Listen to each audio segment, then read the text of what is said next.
Every January, the internet rolls out a list of health trends, and most of them are useless for midlife moms. Half the time, it's just diet culture with better marketing. But going into 2026, there are a few real shifts happening in women's health that make perimenopause feel way less confusing and a lot more doable. And I'm talking about things like strength and better energy and longevity, not just chasing smaller numbers. So I'm going to walk you through 5 shifts and give you one tiny action for each step so that you can start without overhauling your whole life, because I don't want that for you. And I know you don't have time. But I also want you to stay for number 4 because it explains why cravings are so much worse and why one snack turns into 5. So let's start with the shift that is going to change everything about how you measure your progress.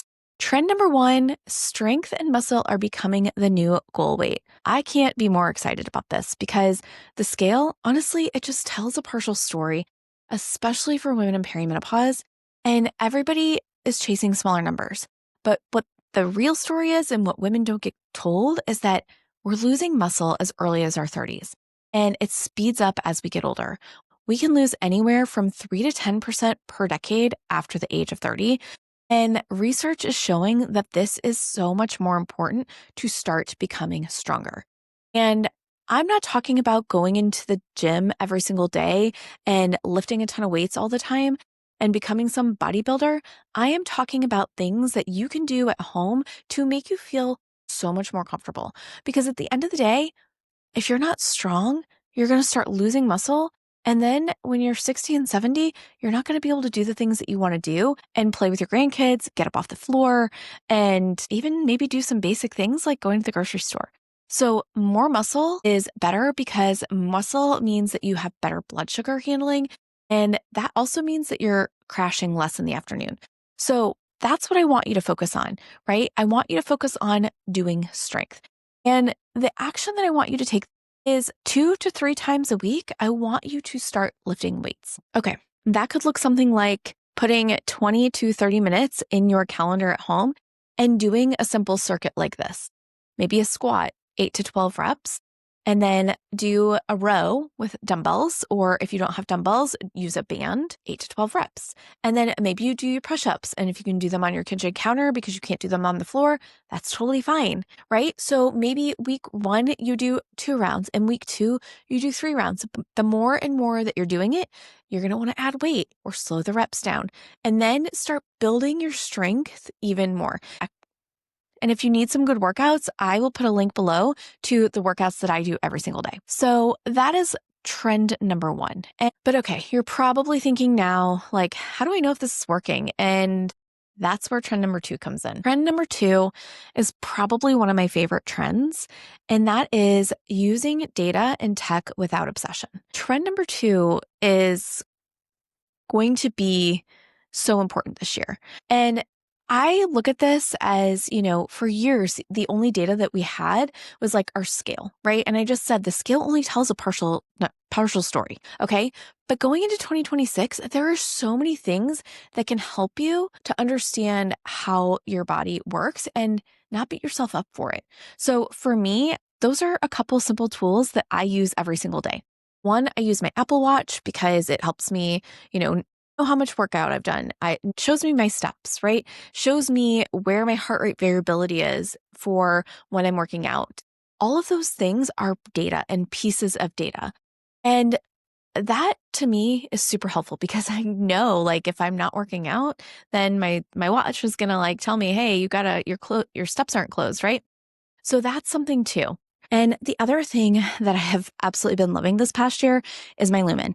And this is a little device, kind of looks and acts like a breathalyzer, but take the lid off, you suck in air, hold it for 10 seconds, and then you blow it out for 10 seconds. And it actually records whether or not you're using fat storage or carbs.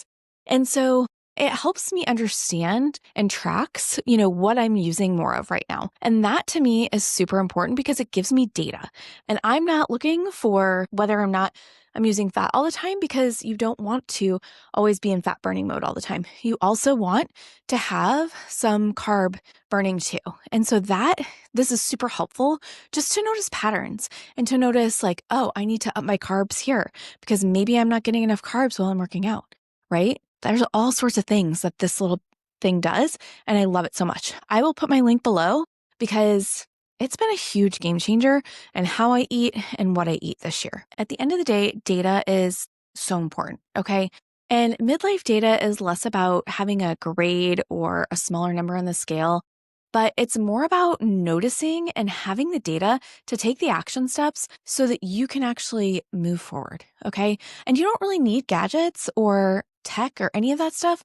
But for the next 14 days, I want you to track something, okay? And maybe it's something super simple, right? Bedtime, your lights out, how long you're sleeping, or even maybe you're taking a 10-minute walk and you're tallying them up, okay? Maybe you're doing check marks for your strength sessions, but track it for the next 14 days and write it in your notes because at the end of 14 days, you should be able to tell yourself what's the one thing that can make this even 10% easier. And maybe that's if your bedtime is too late, maybe you need to go to sleep earlier. Or if you need to take a little bit of, or maybe, sleep isn't the problem, but maybe your steps are. And so maybe you need to start taking more steps during the day. And the only way that you're going to know is if you start tracking how many times you're walking or how long you're sleeping. So the only way that you're going to be able to make any changes is if you're actually tracking something. So whether or not you're using a device, there are plenty of ways to do it with a paper and pen. But here's the thing, data only matters if we care about the long game, not just the next 5 pounds. And that is going to bring me to trend number 3. Trend 3 is shifting from anti-aging to longevity. And I kind of alluded to this earlier because you want to be around to play with your grandkids, but anti-aging is mostly about just trying to look younger. Longevity is about living longer and stronger with a brain that stays really sharp and a body that lets you live life. And perimenopause is kind of that moment where your body taps you on the shoulder and is like, okay, let's pay attention now, right? And I'm just going to throw a big boulder at you. Because look, like perimenopause is like no fun, but it doesn't have to be awful, okay? You can have a lot of good things in perimenopause, but it's also a window where cardiovascular risk factors tend to rise and you have more metabolic issues because maybe you haven't been paying so much attention to it. Body composition is also shifting and it gives you more of that belly fat and visceral fat. And that is a huge cardiovascular risk, but it's also a metabolic risk. And so many more studies are now showing that metabolic risks are going to be the biggest chronic disease that are going to lead into later in life. One of the things that I do for my metabolic markers and really almost all of my blood markers is I use a service called Function Health. I'm not saying you have to do it. I started using it a couple years ago and it has made such a huge difference for not just myself, but my husband as well, because we track now over time. And it has been one of those things that has given me the insights that I need on different supplements that I should or shouldn't be taking, right? Because sometimes we just take supplements to take them because we think we should, but really in reality, we don't need to. And so that honestly has changed so much for me, but you don't have to go into some fancy blood work, but start having that conversation with your doctor. And your blood sugars trend, which is your A1C, is going to be a really good marker to have tested, whether or not you think you're in pre-diabetes or diabetes, because like we talked about, it is a metabolic disease filled world right now, especially that we're seeing more and more hit in your 40s and 50s. So I want your goal is to write down 3 things that you want to do. And maybe that's carry your own suitcase in the airport when you're 70 years old, or walk 30 minutes without feeling wiped out. Or maybe it's just getting down on the floor and standing back up because maybe you've lost some mobility. And so you want to do that. Or maybe it's like me and you want to remember why you walked into a room in the first place because sometimes I forget. So I want you to start focusing on that. These are the things that you want to measure, especially in 2026, because those are the things that mattered. And that's longevity. And your future self is going to care way more about that than the number on your jeans. And the long game gets a lot easier when the food in your house isn't working against you. And that leads me to my favorite trend, which is trend number 4, quietly breaking up with ultra-processed foods. And this is the one I teased earlier, but for good reason, because the cravings and the energy crashes, a lot of moms just think that they're snacky and this is just how it is. But often it's the kind of food that we're eating. And ultra-processed foods are designed to be easy to overeat. And in perimenopause, it just hits harder because it messes with your sleep and your stress, and all of these things are controlled by your blood sugar. This matters so much more because all of these things are so much more sensitive. And it tends to make you feel like you're on a roller coaster, and that makes it even louder. So here's the deal. I want to be honest. I know that ultra processed foods are everywhere, but I want you to also understand these are things that are usually made with industrial ingredients and additives and flavors and emulsifiers and sweeteners and things that you wouldn't cook with at home. Okay. So there's a difference between processed foods because a lot of foods are processed and ultra processed foods. The ones you want to break up with are the ultra processed foods because these are the ones that have so many more things in them that you want to make sure that you're not including. Okay. Here's the bigger point that I really want you to understand. It's not just about the calories that are in these ultra processed foods. It is actually more about what's in them because there was a large 2024 study found that higher ultra processed food intake was consistently associated with a higher risk of multiple health outcomes, especially the cardiometabolic ones that we talked about before. If you're not used to picking up a label in 2026, I want you to start picking up the box, turning it over, and taking a look at the ingredients. Don't necessarily look at the calories. I want you to go and I want you to look at the added sugar content. And then I also want you to look at the ingredients because these are the things that you probably use every day.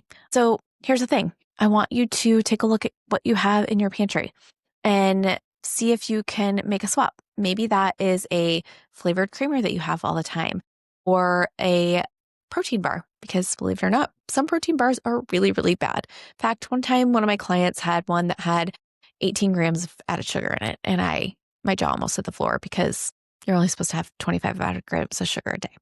Enough on the tangent, but what I want you to know is that make a quick swap. Maybe you put a scoop of protein in your coffee instead of adding in the flavored creamer because it's got a ton of extra sugar. Maybe it's something that you do for your yogurt. Maybe your yogurt has a ton of added sugar and you didn't realize it. So maybe you do plain Greek yogurt and some fruit. Okay, so maybe just try and start taking those quick swaps. Okay, so once you have food starting to work with you, it gets so much easier. And then trend 5 just brings it all together. Okay. And that is that hormone and supportive nutrition are going to be like massive this year. And women in perimenopause are over detoxes, you're overcomplicated rules. You don't want to be doing all of the things that are out there right now. And you want it to be simple. So that's eating in a way that is going to support your energy, your muscle that we talked about, and it's going to help you feel so much better. And that's the whole food nutrition that I mentioned before. Okay. It is the things that come from the ground or have a mother, right? Because you want to have protein and you want to have healthy fats. And yes, you want to have carbohydrates. Okay. So here's what it looks like when you're trying to put something together. And you can use my easy plate as an example. And that is you want to have protein as the anchor of your meal. You want to have fiber, which is color. Okay. Add some color. Then you want to have healthy fats. So you want to support with healthy fats. And then if you need additional carbohydrates, you want to have smart carbs. Okay. And those are things like sweet potatoes or non-starchy vegetables. All right. Those are the things that you want to add if you need more. Okay. But the thing is that it's all easy, right? It's not things that we are doing extra all the time. And I know you're probably going to ask me, okay, well, what about supplements? And yeah, supplements are great, but they're also a tool and they're not required. And I'm not here to give you a giant stack because honestly, it depends on everybody. Like everybody can be a little bit different, but there are a couple of basics that I would suggest, especially in perimenopause. And the first one is creatine, because if you are strength training, creatine monohydrate is one of the most researched options out there, and it can support training and strength and recovery. And I use 5 grams a day. And honestly, the consistency is going to matter much more than the timing. So it used to be that you have to take creatine before you work out or after you work out. And honestly, as long as you're being consistent every day, that's the biggest thing. And your brain is going to be helped along with that. The other thing that I suggest are protein powders. And I have a brand that I use just about everything from just ingredients. And it's because it's made with real food. But protein powder is a tool. It's a way to supplement the extra protein that you may or may not be getting each day. And so I typically will take 1 protein shake a day, or more importantly, I usually add protein in my coffee. And that I just like because I like my protein in my coffee now. I used to never think I would. But at the end of the day, you want to make sure that you're having protein, and protein powder can be a good option, but you have to make sure that you're getting a good quality one. Okay. So I put my favorites in the description below. And like I said, I use just ingredients for pretty much everything. Okay. So that was a lot. If your brain's like, oh my gosh, I have to change everything, please take a breath and just pause, because I don't want you to tackle all 5 of these tomorrow. I want you to pick one thing, and I want you to tackle that one thing and focus on that going into 2026. Because here's the thing. New Year's resolutions are great, but at the end of the day, they're not going to help you make massive changes. So let's pick one thing, track it, and move forward. But if you want to know what to eat in perimenopause and where to go next, watch this video right here.